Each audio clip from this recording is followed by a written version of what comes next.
नमस्कार, ओम शांति। बहुत बहुत स्वागत और अभिनंदन आप सभी का आज 4 जुलाई 2025 की मुरली चर्चा में। तो आज प्यारे शिव बाबा ने बच्चों को बंधन मुक्त बन सेवा में तत्पर रहने का आह्वान किया है। ऐसा लगता है मानो बाबा स्नेह से हाथ पकड़कर कह रहे हैं, बच्चे इन छोटे छोटे बंधनों से आजाद होकर अपनी असली विश्व की बादशाही को पहचानो और उसे पाने के पुरुषार्थ में लग जाओ। जी, और ये सिर्फ एक दूर का लक्ष्य नहीं है। बाबा बहुत स्पष्ट रूप से रोजमर्रा के जीवन में इसे उतारने का रास्ता भी सुझाते हैं। ये एहसास कि स्वयं परमात्मा, हमारे प्यारे बाबा हमें पढ़ा रहे हैं, सच में यही सबसे बड़ा नशा और शक्ति का स्रोत है। हाँ, बाबा कहते हैं स्वयं को आत्मा निश्चय कर सुनो तो हर बात दिल में बैठेगी। ये श्रीमत है, मतलब वो श्रेष्ठ सलाह जो हमें साधारण सोच से ऊपर उठाकर देवत्व की ओर ले जाती है। हाँ, और ये आत्मिक स्थिति, ये नशा, ये सिर्फ क्लास तक या किसी निमित्त टीचर की उपस्थिति तक सीमित न रहे। बाबा यही चाहते हैं।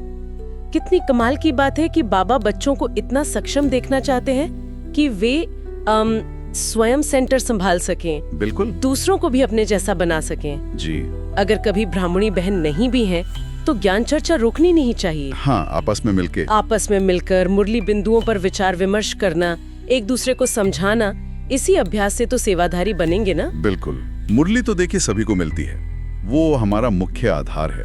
इसी अभ्यास से वो आंतरिक योग्यता विकसित होती है। और बाबा यहाँ वो लौकिक पढ़ाई और इस ईश्वरी पढ़ाई की कमाई का कितना सुंदर तुलना करते हैं। हाँ, वो तो है। दुनियावी कमाई से तो कुछ समय का, शायद इस एक जन्म का सुख मिलता है, पर इस ज्ञान रत्नों की कमाई से पूरे 21 जन्मों के लिए, हाँ, 21 जन्मों के लिए हम विश्व के मालिक बनते हैं। ये कोई छोटी बात नहीं है। सच में ये समझना ही कितना रोमांचक है।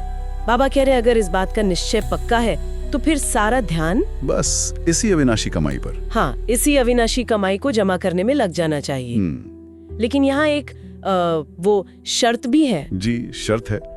इसके लिए पूरा नशा और पवित्रता चाहिए। पवित्रता मतलब मन वचन कर्म की शुद्धि। और इसी पवित्रता का आधार है देह सहित देह के सब संबंधों से बुद्धि का लगाव तोड़ना। अच्छा, तो इसका मतलब ये नहीं कि हमें अपनी जिम्मेदारियां छोड़ देनी है। नहीं नहीं, बिल्कुल नहीं, बल्कि मन की आसक्ति, वो जो मेरापन का सूक्ष्म धागा है ना, उसे काटना है। समझ गई। ताकि याद एक बाप की सहज और निरंतर बनी रहे। बाबा कहते हैं यही मुख्य मेहनत है। क्या? स्वयं को आत्मा समझ बाप को याद करना। इसी याद की अग्नि से जन्मांतर के पाप कटते हैं और आत्मा सतोवधान बनती है। और बाबा पुरानी आदतों पर भी तो बहुत ध्यान दिलाते हैं, खासकर वो ईर्ष्या या जलन की भावना। हाँ, उसमें बहुत जोर है। कहते हैं ये आपस में डिससर्विस, मतलब सेवा का नुकसान करती है। सही बात है। अगर हम एक दूसरे की उन्नति देख के खुश नहीं होंगे तो मिलकर सेवा कैसे करेंगे? कर ही नहीं सकते। इसीलिए आपस में बहुत बहुत प्यार से रहना है, एक परिवार की तरह। जी। और इसी के साथ जुड़ा है बेहद का वैराग्य। बेहद का वैराग्य, ये क्या है? उदासी? नहीं, उदासी या दुनिया छोड़ना नहीं, बल्कि पुरानी दुनिया, पुरानी मान्यताएं और वो इस पुराने विनाशी शरीर के प्रति जो मोह है, उससे मन को हटाना है। अच्छा। ये समझना कि अब ये सब कुछ बदलना है। हम संगम युग पर हैं। नई दुनिया, शिवालय में जाने का समय है। भक्ति मार्ग पूरा हुआ, अब ज्ञान से मुक्ति और जीवन मुक्ति पानी है। बाबा भारत की यात्रा का भी वर्णन करते हैं। कैसे कभी सोने की चिड़िया था, हाँ, पारसनाथ का राज्य था, जहाँ हम पूज्य देवता थे, और फिर पुजारी बन गए। पत्थरनाथ के मंदिरों में भटकते रहे। जी, और अब बाबा फिर से हमें हमारे असली स्वरूप और अधिकार की याद दिलाकर मालिक बना रहे हैं। इस परिवर्तन को महसूस करना भी एक नशा है।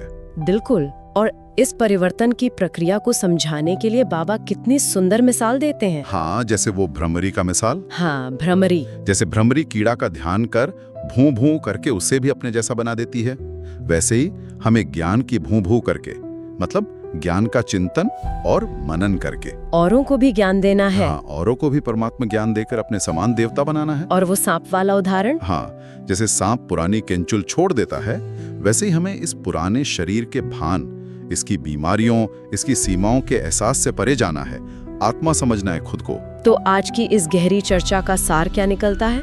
बाबा हमें क्या मुख्य बातें दिल में धारण करने को कह रहे हैं? देखिए, मुख्य सार यही है कि ईर्ष्या जैसी पुरानी कमजोरियों को छोड़कर आपस में बहुत प्यार और एकता से रहना है। ज्ञान की पढ़ाई और याद की यात्रा को कभी नहीं छोड़ना। चाहे परिस्थितियां कैसी भी हों। ठीक है। देह अभिमान की पुरानी खाल उतारकर आत्माभिमानी स्थिति में टिक कर रहना है। और मनसा मतलब अपने संकल्पों की शक्ति को व्यर्थ बातों में न गवाकर उसे एकाग्र करना है। हाँ, एकाग्र कर सेवा में लगाना है। जब हम इन आंतरिक बंधनों से मुक्त होंगे तभी अतीन्द्रिय सुख यानी सच्ची अविनाशी खुशी का अनुभव कर पाएंगे और दूसरों के लिए भी निमित्त बन सकेंगे। जी, दूसरों को भी मुक्ति का रास्ता दिखाने वाले निमित्त बन सकेंगे। वाह, तो बाबा हमें सिर्फ विश्व का मालिक बनने का लक्ष्य ही नहीं दे रहे, बल्कि उस मालिकपन के आंतरिक स्वरूप यानी बंधन मुक्त, सदा सुखी, शक्तिशाली आत्मा, उसको अभी से अनुभव करने की विधि भी बता रहे हैं। सही कहा। याद, ज्ञान, धारणा और सेवा, यही वो चाबियां हैं जिनसे 21 जन्मों का स्वर्णिम वर्षा खुलता है। और आज की चर्चा से हम सब एक गहरा विचार साथ लेकर जा सकते हैं। क्या विचार? कि क्या हम रोज अपने संकल्पों की शक्ति को सकारात्मक दिशा में जमा कर रहे हैं? क्या हम स्वयं को खुशियों की ऐसी खान बना रहे हैं कि बाहरी परिस्थितियों या दूसरों के व्यवहार से उत्पन्न दुख की कोई लहर हमें छू भी ना सके? बहुत गहरा प्रश्न है। ये आत्मचिंतन हमें बाबा के और समीप ले जाएगा। ओम शांति। ओम शांति।